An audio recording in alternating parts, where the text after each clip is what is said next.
And there were 4 leprous men at the entering of the gate. And they said one to another, "Why sit we here until we die?" 2 Kings 7 and verse 3. Because of sin, the northern kingdoms of Israel had been reduced to slavery and starvation. At the moment of the text, the Syrians had surrounded the city of Samaria, placing it under siege. Soon the food ran out, with the situation becoming dire indeed.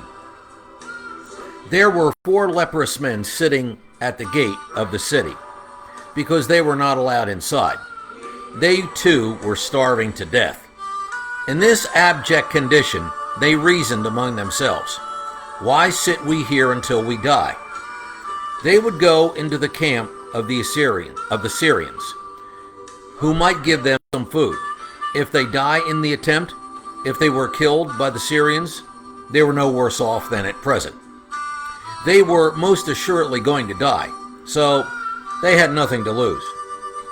These 4 men showed faith. To be sure, faith is always attached to actions. Faith without works is dead. Many modern believers, how many modern believers have simply given up? It may be that you have sinned, and sinned greatly, typified by the leprosy. In this terrible condition, most in the modern church would write you off. But you must realize that God has not written you off. God loves you. He paid a great price for your soul. But if you continue to sit in the place of despondency, refusing to act, there is nothing God can do. He awaits only your favorable response. Why not say, as those 4 leprous men of so long ago, "Why sit here until I die?" When you get up, God gets up. Don't forget that.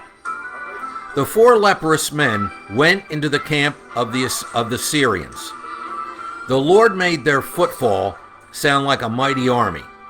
The Syrians thought that Israel had hired Hittites and Egyptians to come against them. Consequently, the Syrians fled, leaving everything in their camp: money, food, garments, everything. After the lepers had eaten and drank, in essence, said to themselves, "This is a day of good tidings. We must not keep it to ourselves. We must tell it to all in the city." And so they did.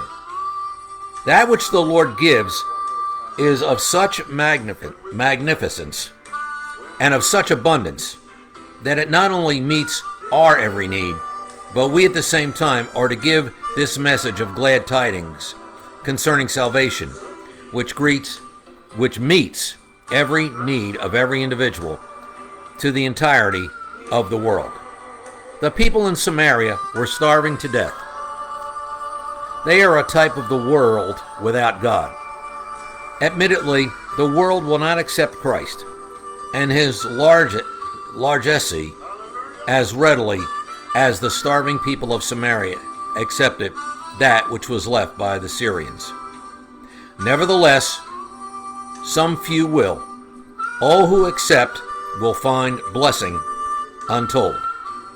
As the lepers of old, it's up to us to tell them. John chapter 10 and verse 10.